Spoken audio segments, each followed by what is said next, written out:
ଆଗରୁ ଶିବାନୀ ଏଣ୍ଡ ଶୈଳେନ୍ଦ୍ରଙ୍କ ଯୋଡ଼ି ଗୁଡୁ ଗ୍ୟାଙ୍ଗଷ୍ଟାର ଏବଂ ଚିରେ ନନିଚି ଫିଲ୍ମରେ ଦେଖିଛନ୍ତି। ଚିରେ ନନିଚି ଫିଲ୍ମ ଯେମିତି ଏକ ବିବାହ ଉପରେ ଆଧାରିତ ଥିଲା, ସେମିତି ଏହି ମୁଭି ମଧ୍ୟ ସେମିତି ଏକ ବିବାହ ଉପରେ ଆଧାରିତ ଥିବ। ଏହି ମୁଭିଟି ଏହି ଫିଲ୍ମ ମେନ୍ କାଷ୍ଟରେ ଅଛନ୍ତି ଶୈଳେନ୍ଦ୍ର, ଶିବାନୀ, ଜୟଶ୍ରୀ, ସୂର୍ଯ୍ୟମୟୀ, ଅରରତ।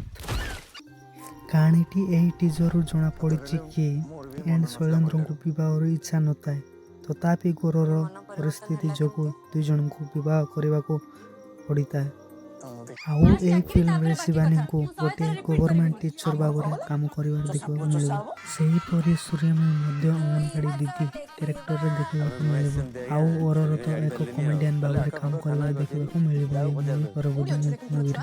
ସମସ୍ତେ କୁହନ୍ତି ମ୍ୟାରେଜ ପରେ ଲାଇଫ ଚେଞ୍ଜ ହେଇଯାଏ। ଆଜିକାଲି ଦୁନିଆରେ ଜବ୍ ମିଳିବାର ମଧ୍ୟ ବହୁତ କଷ୍ଟ। ଆଉ ମ୍ୟାରେଜ ପରେ ହାତରେ ଟଙ୍କା ନଥିଲେ ସମ୍ମାନ ମିଳେ ନାହିଁ ବା ଘରଲୋକଙ୍କ କଥା ମଧ୍ୟ ଶୁଣିବାକୁ ପଡ଼ିଥାଏ। ଏହି ଫିଲ୍ମଟି ଏହି ଆମ ଜେନେରେସନକୁ ନେଇକି ଫିଲ୍ମଟି ନେଇ ତିଆରି ହେଇଛି। ଫିଲ୍ମ ଏକ ଫ୍ୟାମିଲି ଡ୍ରାମା, କମେଡି, ରୋମାନ୍ସ ଜନରାଲର ମୁଭି ହେବାକୁ ଯାଉଅଛି। ଏହି ମୁଭିଟି ଭାଲେଣ୍ଟାଇନ ଡେ ଗୋଟେ ଦିନ ଆଗରୁ ରିଲିଜ ହେବାକୁ ଯାଉଅଛି। ତା ସହିତ ରକ୍ତ ଗୋଲାପ ମଧ୍ୟ ସେହି ଦିନ ହିଁ ରିଲିଜ ହେବାକୁ ଯାଉଅଛି। ଯାହାର ଭଲ କଣ୍ଟେଣ୍ଟ ଥିବ ସେ ହିଁ ବାଜି ମାରିବ ଏହି ଭାଲେଣ୍ଟାଇନ ଡେ ଦିନରେ। ଗୋଟେ ଦିନ ଆଗରୁ ରିଲିଜ ହେବାକୁ ଦୁଇଟି ମୁଭି ଆମ ଓଡ଼ିଆ ଇଣ୍ଡଷ୍ଟ୍ରିର।